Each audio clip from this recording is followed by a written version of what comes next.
আপনারা যদি একটু ঘুরে তাকিয়ে দেখেন তাহলে এই উত্তর নিয়ে যে বৈষম্য, এটি কোনো নতুন কোনো কথা নয়। আপনারা দেখতে পাবেন আমাদের এই উত্তরবঙ্গের যে বিষয়টি নিয়ে আমরা আজকে দাঁড়িয়েছি, আমাদের এই যখনই কথা উঠে বঙ্গভবন কোন এলাকা, তখনই যে এই বিষয়টির একটি ব্যাপারেই আলোকপাত হয়, সেটি হলো উত্তরবঙ্গ। আজকেও যদি আপনারা যদি আজকে দেখতে পান যে আপনারা যদি একটি গুগল সার্চ ইঞ্জিনে সার্চ করেন, দেখতে পাবেন, যদি বঙ্গভবন এলাকা লিখে যদি সার্চ করেন, দেখতে পাবেন এখানে উত্তরবঙ্গের অঞ্চলগুলো উঠে আসছে। আমরা যদি বলি এটি একটি ট্রেন্ডে পরিণত হয়েছে, তাহলেও ভুল হবে না। তার কারণ হলো স্বাধীনতার পূর্ব থেকে উত্তরবঙ্গকে বৈষম্যের মধ্যে দিয়ে নিয়ে আসা হচ্ছে। দেখতে গেলে আমরা যদি বিগত এই দেশের বিগত সময়ে সরকারকে যদি চিন্তা করি, দেখতে পাবেন আমাদের রংপুরে যখন বাজেট হয়েছে, সে বাজেটের ঘরেও দেখা গেছে একটি শূন্য। এবং বেগম রোকেয়া বিশ্ববিদ্যালয়ের যখন আমরা বাজেটের দিকে তাকিয়ে দেখেছি, দেখতে পেয়েছি সে বাজেট ছিল বিগত সময়ে 1 লক্ষ টাকা।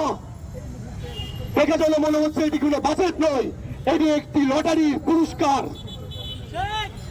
আমি আরো বলতে চাই, আমরা এই ট্রেন্ডের মধ্যে থেকে বের হয়ে আসতে চাই যে উত্তরবঙ্গ হচ্ছে একটি মঙ্গলপ্রবণ একটি অঞ্চল।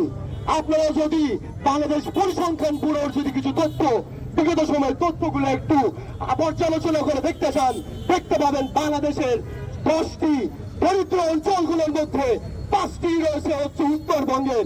এমনটি কেন হয়ে যাচ্ছে আপনারা এখানে উত্তর দিন। আমাদের আজকে যে উপদেষ্টা মন্ডলী নিয়ে আমরা আসলে কথা বলছি, এইখানেও যেখানে আমাদের দেখতে পাচ্ছে একটি বৈষম্য, সেখানে আমাদের উপদেষ্টা মন্ডলীতে আমাদের উত্তরবঙ্গ থেকে নেই একটি মানুষও। শুধু উপদেষ্টা মন্ডলী না, আমরা উত্তরবঙ্গকে নিয়ে কথা বলতে চাই। আমাদের এই বাংলাদেশের মানুষ যে ভাত খায়, সেই ভাতের উৎপাদনে 50%-এরও বেশি ভাত আসে আমাদের উত্তরবঙ্গ থেকে। আলু উৎপাদনও কখনো উত্তরবঙ্গ পিছিয়ে ছিল না, মাছ উৎপাদনও কখনো উত্তরবঙ্গ পিছিয়ে ছিল না। কিন্তু যখন আমাদের সিদ্ধান্ত প্রণয়নের কথা আসে, উত্তরবঙ্গ কেন পিছিয়ে থাকবে? আমি আরো বলতে চাই, আমাদের বাংলাদেশে আমাদের মূল দিনের কথা বলতে চাই। 1783 সালে তিনি যখন ইংরেজদের বিরুদ্ধে হুঙ্কার তুলেছিলেন, তিনিও কিন্তু উত্তরবঙ্গে ছিলেন। আমাদের মুক্তিযুদ্ধে আমাদের প্রথম শহীদ শঙ্কু সমুস্তান, উনিও ছিলেন উত্তরবঙ্গের। আমাদের আবু সাইদ যিনি 24-এর গণপুত্থানে প্রথম শহীদ, নিজের বুকের রক্ত দিয়ে একটি নিদর্শন তৈরি করেছেন কিভাবে দেশের সার্বভৌমত্বকে রক্ষা করতে হয়, সেই মানুষটিও হচ্ছে উত্তরবঙ্গের। আপনারাই বলুন, বিপ্লব করবে উত্তরবঙ্গ, কিন্তু সিদ্ধান্ত হবে উত্তরবঙ্গের বাইরে। কেন যেন মনে হচ্ছে না বানরের পিঠা ভাগের গল্পের মতো পরিস্থিতি তৈরি হয়ে যাচ্ছে। বীজ বপন করবে এক দল, আর সেখানে ফল গ্রহণ করবে আরেক দল। বিষয়টি কি আসলে লক্ষণীয় নয়? আপনারা মনে করবেন আমরা হলে একটি নির্দিষ্ট জায়গাতে চিন্তায় আমরা বন্দী হয়ে রয়েছি।